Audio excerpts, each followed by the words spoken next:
불의의 일격을 당하며 컨퍼런스 파이널을 끝내지 못한 골든스테이트. 그러나 여전히 시리즈는 그들에게 매우 유리한 상황입니다. 아직까지 플레이오프 홈경기 무패를 달리고 있는 골든스테이트는 댈러스의 희망을 잠재우고 과연 파이널 진출에 성공할 수 있었을까요? 오늘 시리즈를 끝내겠다는 골든스테이트 선수들의 의지는 초반부터 확고해 보였습니다. 팀 특유의 전술인 스플릿 오펜스에 이은 클레이 탐슨의 3점과 앤드류 위긴스의 속공 덩크로 먼저 치고 나간 골든스테이트는 스테픈 커리의 과감한 3점 슛으로 경기 주도권을 장악합니다. 그러나 시즌 아웃의 위기에 몰린 댈러스 선수들의 투지 또한 만만치 않았습니다. 루카 돈치치의 페이드웨이 점퍼로 추격에 나선 댈러스는 더블팀 수비를 역이용한 돈치치의 킥아웃 패스를 통해 3점을 만들어냅니다. 물론 그들의 분전에도 불구하고 여전히 앞서 나간 팀은 골든스테이트였습니다. 시리즈 내내 문제였던 댈러스의 리바운드 단속 이슈는 여전했고, 골든스테이트는 루니의 리바운드에 이은 앤드류 위긴스의 커팅 득점과 팀 특유의 트랜지션 3점을 앞세워 리드를 이어나갑니다. 한편 이 시점 댈러스의 고민은 돈치치의 공격 난조였습니다. 골든스테이트의 도움 수비 로테이션은 매우 견고했고, 돈치치는 벤치에서 나온 네마냐 비엘리차의 느린 발을 공략해봤으나 그는 두 포지션 연속 득점을 만들어내는데 실패합니다. 그나마 댈러스 입장에서 다행이었던 점은 스펜서 디니디가 커터 막판 백투백 3점을 터뜨리면서 추격의 발판을 만들었다는 것이었죠. 두 팀의 벤치 구간 대결이 시작된 이 쿼터.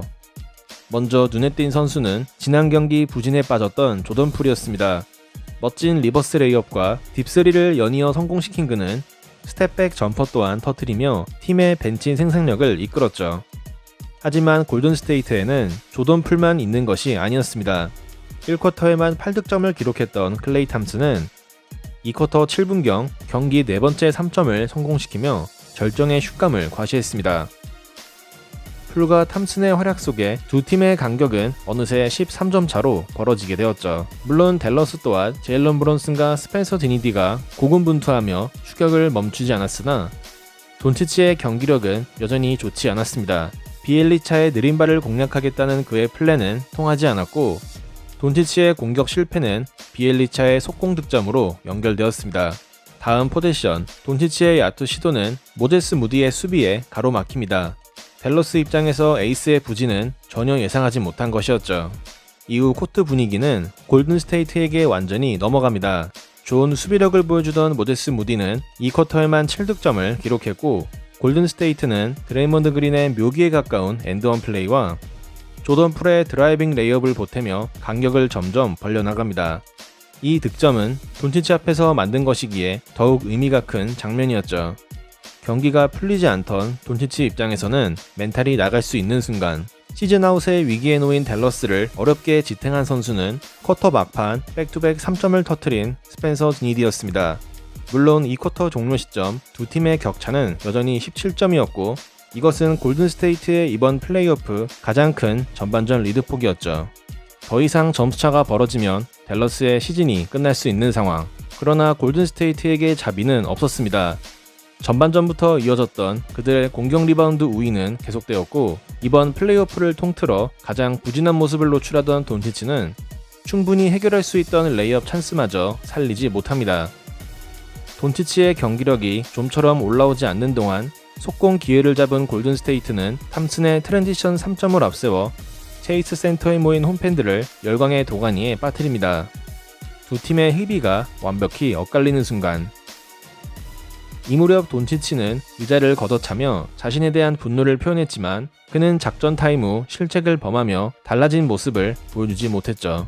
체면을 구기고 있던 돈치치는 클레이 탐슨을 상대로 엔드원 플레이를 만들며 어렵게나마 경기력을 끌어올리기 시작했지만, 골든스테이트는 선수들의 더블 스크린에 이은 클레이 탐슨의 3점, 여기에 돈치치의 수비 집중력 부재를 이용한 커리의 커팅 득점으로 경기 주도권을 놓지 않고 있었죠.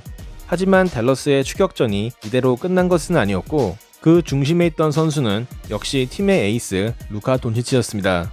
여유 있는 리드폭을 갖고 있던 골든스테이트의 집중력이 떨어진 사이 돈치치는 스텝백 3점을 터뜨리며 아직 경기가 끝나지 않았음을 알립니다. 상대의 기세가 올라오자 골든스테이트는 타임아웃을 신청했으나 스테픈 커리의 공격 시도는 실패로 끝났고, 반면 돈치치는 또 하나의 스텝백 3점을 성공시키며 드디어 루카 매직이 시작되었음을 보여줍니다.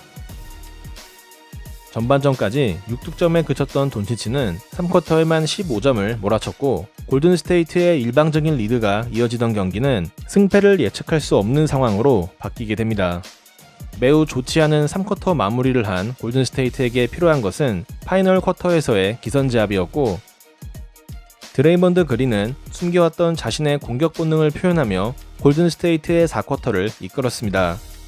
여기에 공격 리바 장인 케번 루니는 혼신의 리바운드 능력을 발휘하며 네마냐 비엘리차의 3점 찬스를 만들어냈죠. 물론 3쿼터 후반부터 흐름을 잡은 댈러스의 추격이 끝난 것은 아니었습니다.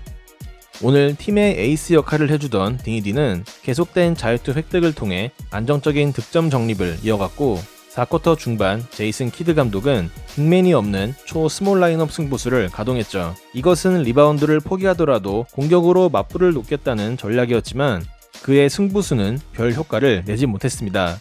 네마냐 비엘리차의 좋은 수비는 댈러스의 매치업 헌팅 전술을 무력화시켰고 오늘 가자미 모드를 보여주던 커리는 멋진 3점 블록을 성공시킵니다. 결국 공격을 위해 가동되었던 댈러스의 라인업 변경은 실패로 끝났고 이제 골든스테이트에게 남은 것은 안정적인 경기 마무리였습니다. 4쿼터 2분경 리바운드의 진심인 남자 케번 루니의 허슬 플레이는 클레이 탐슨의 3점으로 연결되었고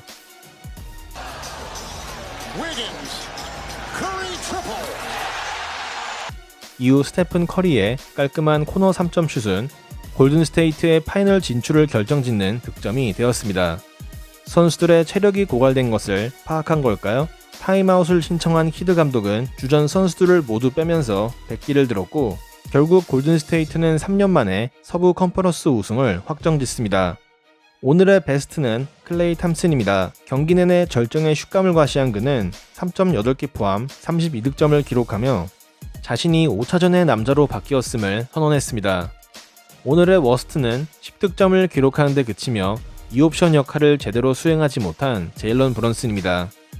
이번 시리즈의 베스트는 스테픈 커리입니다. 시리즈 내내 상수에 가까운 활약을 펼친 그는 이번 시즌에 처음 신설된 컨퍼런스 파이널 MVP를 수상함과 동시에 이로써 큰 경기에 약하다는 일부 안티들의 비난을 잠재웠습니다. 마지막까지 최선을 다한 댈러스 선수들에게 박수를 보내며 골든스테이트의 파이널 진출을 다시 한번 축하드립니다. 2019년 이후 3년 만에 서부 컨퍼런스의 최강자로 등극한 골든스테이트. 그러나 그들의 목표는 아직 이뤄지지 않았습니다. 잊혀져 가던 왕조 시절의 기억을 되살리며 파이널 진출에 성공한 골든스테이트는 이제 서부가 아닌 NBA의 최강자에 오르기 위한 여정에 나섭니다. 과연 그들의 최종 목표는 이뤄질 수 있을까요? 마지막으로 3년 만에 외쳐봅니다. 골든스테이트가 NBA 파이널에 진출했습니다.